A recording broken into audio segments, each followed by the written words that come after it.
രാമകൃഷ്ണ, എന്തോ അനിയൻ SI ഉണ്ണികൃഷ്ണൻ ഷൈൻ ചെയ്തു. റിസൈൻ ചെയ്യുന്നു? ആ, വളരെ നന്നായച്ചാ. ഇപ്പോഴെങ്കിലും അവനൊരു നല്ല ബുദ്ധി തോന്നിയല്ലോ. റിസൈൻ ചെയ്യുന്നല്ല ഷൈൻ ചെയ്തെന്നാ മുത്തശ്ശൻ പറഞ്ഞത്. മോളെ അങ്ങോട്ട് വായിച്ചു കൊടുത്തേ.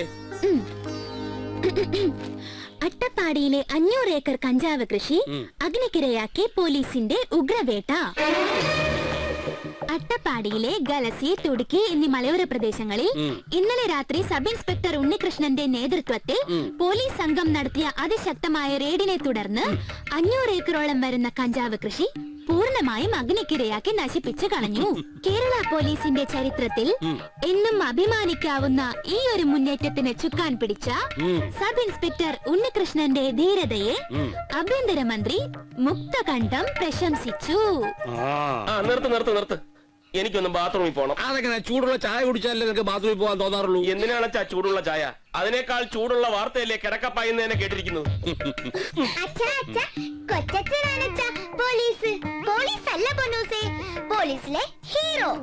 അതേടി, പക്ഷെ ആ ഹീറോയ്ക്ക് ഒരു വില്ലൻ ഉണ്ടാവും, മനസ്സിലായോ? ഈ അച്ഛനൊരു പേടി തൂരിയ.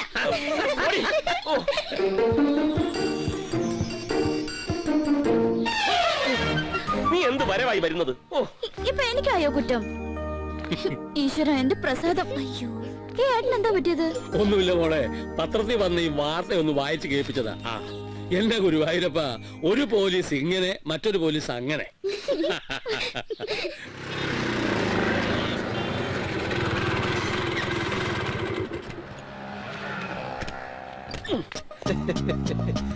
ഇന്റെ ബലമായ സംശയം ഇവര് രണ്ടും രണ്ട് തന്തക്കുണ്ടായതാണോ? നിങ്ങൾക്ക് സംശയമല്ലേ ഉള്ളൂ, എനിക്കിപ്പോ ഉറപ്പായി. അതേടാ, ഈ കാര്യത്തിൽ ഞാനും എന്റെ അനിയനും രണ്ട് തന്തയ്ക്ക് തന്നെയാ ഉണ്ടായത്. കർച്ചീഫായാലും കഞ്ചാവ് തോട്ടായാലും കത്തിക്കാൻ ഒരു തീപ്പെട്ടിക്കൊള്ളി മതി. പക്ഷെ അത് ഊതിക്കെടുത്തോളെങ്കിൽ പെടാപ്പാട് പെടേണ്ടി വരും. കത്തിക്കാനാലും കെടുത്താനാലും ഊതല്ലാണ്ട് വേറെ മാർഗല്ലല്ലോ ദുനിയാവില്. മൂപ്പര് പണിയെടുത്തു.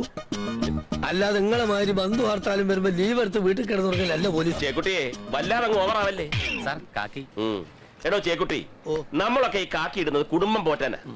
യൂണിഫോം ഇട്ട് നിൽക്കുമ്പോ നമ്മളൊക്കെ പോലീസാ. പക്ഷെ അത് അഴിച്ചു വെച്ച ഓരോരുത്തരും ഓരോ വ്യക്തികൾ. സാർ ഇത് പറഞ്ഞപ്പോഴാണ് നമ്മൾ വെറും പോലീസുകാർ മാത്രമല്ല വ്യക്തികളും കൂടിയാണെന്ന് മനസ്സിലായത്. എങ്ങനെ? അല്ല, അതിനകത്തൊരു വ്യക്തി ഉണ്ടേ. അതാര്? കഴിഞ്ഞ ആഴ്ച അല്ലേടാ കഴുതേ നിന്റെ കല്യാണം കഴിഞ്ഞത്. ഇനിയെങ്കിലും ഈ പോക്കറ്റിലേക്ക് നിർത്തി മാന്യമായി വല്ല ജോലിയും ചെയ്ത് ജീവിക്കാൻ നോക്ക്. എന്റെ സാറേ, ഒറ്റത്തടിയായിരുന്നപ്പോ എനിക്ക് 200 ഉറുപ്പിക മതി അതിന് വട്ടച്ചെലവിന്. ഇപ്പൊ അത് 400 ആയി. ഈ ATM കാർഡ് വന്നോടെ ഒരാളും പോക്കറ്റിൽ കാശിട്ട് ബസ് കയറുന്നില്ല. ഈ പോക്കറ്റ് അടിക്കാരന്റെ പ്രതിസന്ധി കെട്ടിയ പെണ്ണിന് പറഞ്ഞാൽ മനസ്സിലാവോ സാറേ? മാത്രമല്ല, അവൾക്ക് ഹണിമൂൺ ട്രിപ്പ് മസിലുകൂടി തന്നെ പോകുന്നത് ഒറ്റ നിർബന്ധം. എന്താ നേരത്തെ ഒക്കെ അവിടെ പോയ പരിചയമുണ്ടോ?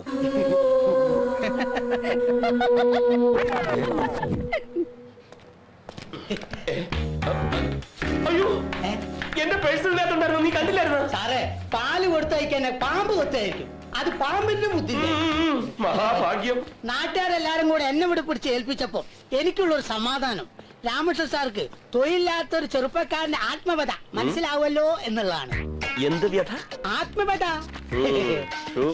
അതല്ലെങ്കിൽ എന്റെ രാമകൃഷ്ണ സാറെ, ഞാൻ എടുക്കുന്ന ജോബിന് എന്താണ് ഒരു മാന്യത കുറവുള്ളത്?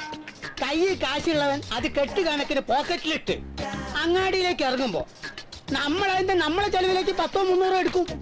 ഈ ഇന്ത്യ മഹാരാജ്യത്ത് സ്വന്തമായിട്ട് ഒരാളെ പേരിൽ നോട്ടടിക്കുന്നില്ലല്ലോ. എല്ലാവർക്കും പെരുമാറാളല്ലേ? അതല്ല ഇതൊരു ഫിലോസഫി. സുരാജ് പി സി, ഒരെണ്ണം കൊടുക്കും. നീ പോക്കറ്റ് അടിച്ചോ, പക്ഷെ പോലീസ് സ്റ്റേഷനിൽ വന്ന് ഫിലോസഫി പറയരുത്. അത് ഞാൻ സമ്മതിക്കും. ഈ കാര്യത്തിൽ ഹെഡ് കോൺസ്റ്റബിൾ രാമകൃഷ്ണൻ പുലിയാണടാ, പുലി.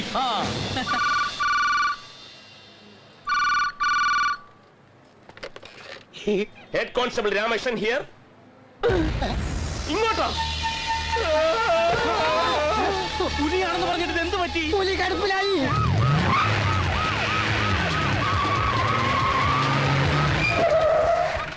ബാലകൃഷ്ണരെ മെല്ലെ മെല്ലെ മെല്ലെ.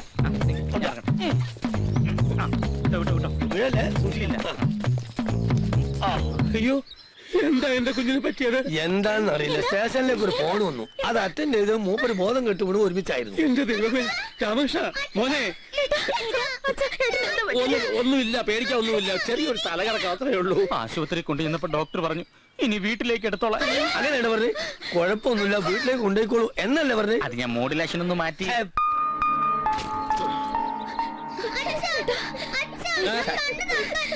കുഞ്ഞുങ്ങളെ വിഷമിപ്പിക്കാതെ കണ്ണു തുറക്കടാ. രാമേഷ, എന്താ എല്ലാരും കൂടെ കൂട്ടാൻ കൂടി നിൽക്കുന്നത്?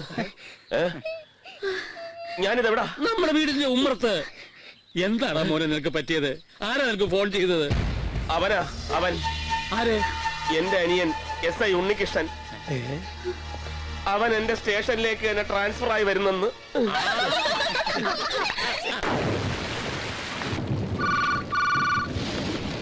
Hello, Attappadi town station. ഞാൻ SP മഹേഷ. എന്തായി? SI ഉണ്ണികൃഷ്ണൻ അവിടെ പുറപ്പെട്ടോ? Yes sir. സ്റ്റേഷൻ പരിധി വിടും വരെ കൂടെ സെക്യൂരിറ്റി പോലീസിനെ അയച്ചിട്ടുണ്ടല്ലോ അല്ലേ? സാർ അത് എന്താടോ? സാർ ഞാനത് പറഞ്ഞു, പക്ഷെ അയാൾ അതിന് സമ്മതിച്ചില്ല. സ്റ്റുപ്പിഡ്. അയാൾ അങ്ങനെ പറഞ്ഞെന്ന് വെച്ച് എന്ത് മണ്ടത്തിലോടോ താൻ കാണിച്ചത്? ആ കഞ്ചാവ് ലോബിയിലുള്ള മുഴുവൻ റാസ്കൽസും അയാളുടെ തലയെടുക്കാൻ വേണ്ടി ഇറങ്ങി തിരിച്ചിരിക്കുക. അറ്റ് എനി കോസ്റ്റ് അയാളെ ഫോളോ ചെയ്തേ പറ്റൂ. സർ, ഉണ്ണികൃഷ്ണൻ ഇവിടുന്ന് പുറപ്പെട്ടിട്ട് 1 മണിക്കൂർ കഴിഞ്ഞു. മാത്രമല്ല ഇവിടെ നല്ല ഇടിയും മഴയാ. Hello hello hello, nonsense. എന്തു പറ്റി സാർ? അയാൾ അവിടുന്ന് ഒറ്റയ്ക്ക് മല ഇറങ്ങിന്ന് ഹോം മിനിസ്റ്റർ നേരിട്ട് വിളിച്ച് അപ്രീഷിയേറ്റ് ചെയ്ത കേസാ. ഈ രാത്രി അയാൾക്ക് വല്ലതും സംഭവിച്ചാൽ? നോ സർ, മലയിറങ്ങുന്ന ഉണ്ണികൃഷ്ണൻ ആയതുകൊണ്ട് അങ്ങനെയൊന്നും സംഭവിക്കാൻ പോകുന്നില്ല. എന്തായാലും ഒരു കാര്യം ഉറപ്പാ, he's the most efficient and dynamic Guy in the department.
എന്താടാ ഉണ്ണികൃഷ്ണ ഈ പാതിരാത്രിയില്, അതും ഇങ്ങനെയുള്ള പെരുമഴയത്ത്? നീ എന്താ ചുമ്മാ വെടിവെച്ച് വിളയാടുകയാ? അങ്ങനെ വെടിവെച്ച് വിളയാടാനല്ല കേരള സർക്കാർ ഞങ്ങൾക്ക് ഉണ്ട വീതിച്ചു തന്നിരിക്കുന്നത്. ഇതുപോലുള്ള പാതിരാത്രിയിൽ ഇങ്ങനെയുള്ള പെരുമഴയത്ത് വിളയാടാൻ ഇറങ്ങുന്ന നിന്നെ പോലെയുള്ള നായിന്റെ മക്കളെ പെരുമാറി നന്നാക്കാനാ. നീ താണ്ടാ പോലീസ്, കാക്കിയിട്ട പുലിക്കുട്ടി. പക്ഷേ എന്നെ പോലുള്ള പാവം കഞ്ചാവ് കച്ചവടക്കാരെ ഒരുമിച്ചങ്ങ് കത്തിച്ചിട്ട് നീ ഈ മലയിറങ്ങിയ പിന്നെ ഈ പാർത്ഥിവൻ വെറും ബിഗ് സീറോ. ആ നഷ്ടം നികത്താനാണ് നീ ഈ മരം മുറിച്ചിട്ടതെങ്കിൽ നിനക്ക് ആ കാശ് വേസ്റ്റാടാ. അറിയാവടാ, നിന്റെ പ്രാണനെടുത്താലും ആ നഷ്ടത്തിന് പകരമാവില്ല. പക്ഷേ ആ ഫീലിംഗ് അങ്ങോട്ട് മറക്കാൻ ഈ വെട്ടിയിട്ട മരം കൊണ്ട് ഈ 9ാം വളവിൽ വെച്ച് മിനിമം നിനക്കൊരു ചിതയൊരുക്കണം എനിക്ക്.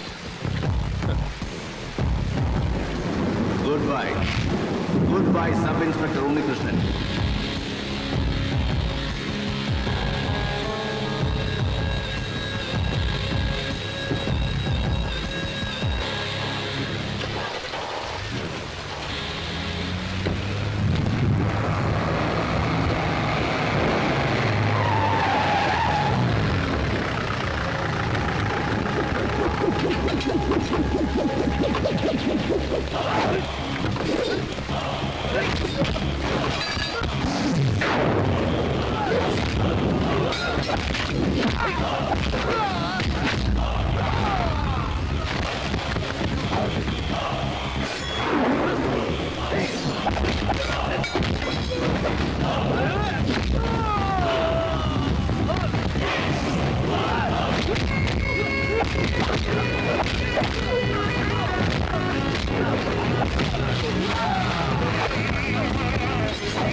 Cocky.